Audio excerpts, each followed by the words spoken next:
कहानी की शुरुआत होती है भविष्य में, जब दुनिया में अपराध और गुंडागर्दी बहुत ज्यादा बढ़ गई थी। इसलिए सरकार ने पुलिस फोर्स में स्काउट्स नाम की रोबोट्स को शामिल कर लिया। टेट्रावेल नाम की एक कंपनी इन रोबोट्स को बनाती थी। इन्हें डिजाइन करने वाले इंजीनियर का नाम है डियोन। इसके अलावा यही कंपनी मूस नाम के और बड़े रोबोट्स बनाती थी जो रिमोट कंट्रोल से चलते थे, और इनको डिजाइन करने वाले इंजीनियर का नाम था विंसेंट। विंसेंट आर्टिफिशियल इंटेलिजेंस के खिलाफ था, क्योंकि उसका मानना था कि रोबोट हमेशा किसी इंसान के कंट्रोल में ही रहना चाहिए। वहीं दूसरी ओर हम चोरों के एक ग्रुप को देखते हैं जो अपने लीडर निंजा के साथ शहर में भाग रहे थे, क्योंकि स्काउट रोबोट्स उनके पीछे पड़ गए थे। रास्ते में उनकी एक गाड़ी से टक्कर भी हो गई, पर वो जैसे तैसे भागकर अपने गैंग लीडर हिप्पो के पास पहुंचे। उसके चेलों ने निंजा की टीम के सारे हथियार ले लिए, और फिर हिप्पो ने निंजा की टीम को खूब डांटा क्योंकि वो अपना मिशन पूरा नहीं कर पाए थे।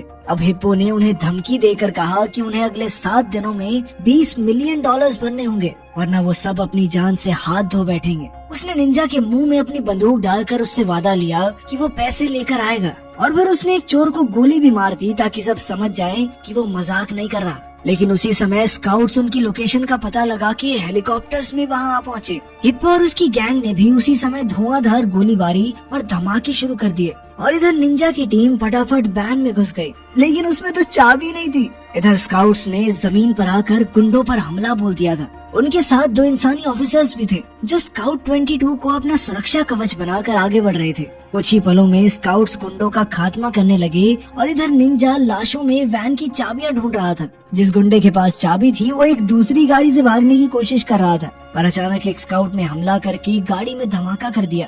इधर निंजा आसमान में उड़ रहे हेलीकॉप्टर पर गोलियां चला रहा था, जिस वजह से पायलट हेलीकॉप्टर को दूर ले गया। इसके बाद उसने टूटी फूटी गाड़ी में से अपनी वैन की चाबी ढूंढी। उसी समय पुलिस एक पुरानी बिल्डिंग में घुसी जहां हिप्पो छुपा हुआ था। दरवाजा तोड़ते ही हिप्पो ने रॉकेट लॉन्चर से धमाकेदार हमला कर दिया, जिससे स्काउट 22 बुरी तरह टूट फूट गया। इसके बाद हिप्पो खिड़की से निकलकर भागा, और वहीं निंजा और उसकी टीम अपनी वैन में भाग निकली। मगर इसी दौरान उनके साथ ही अमेरिका को गोली लग गई।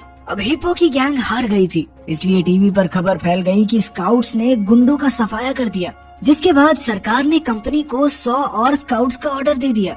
इधर कंपनी में विंसेंट अपने बड़े रोबोट्स मूस पर और काम करना चाहता था, मगर सीईओ मिशेल उसे जरूरत के मुताबिक पैसे नहीं दे रही थी। उधर एक इंजीनियर वर्कशॉप में फिर से स्काउट 22 की मरम्मत कर रहा था, इसलिए डियोन को भी वहां बुलाया गया। असल में हमले के दौरान स्काउट 22 की बैटरी फ्यूज हो गई थी, जिसका मतलब ये था कि उसे ठीक नहीं किया जा सकता। इसलिए डियोन ने इंजीनियर को इस रोबोट के सभी काम के पुर्जे निकाल कर कहीं और इस्तेमाल करने को कहा। वहीं दूसरी ओर हम चोरों को देखते हैं।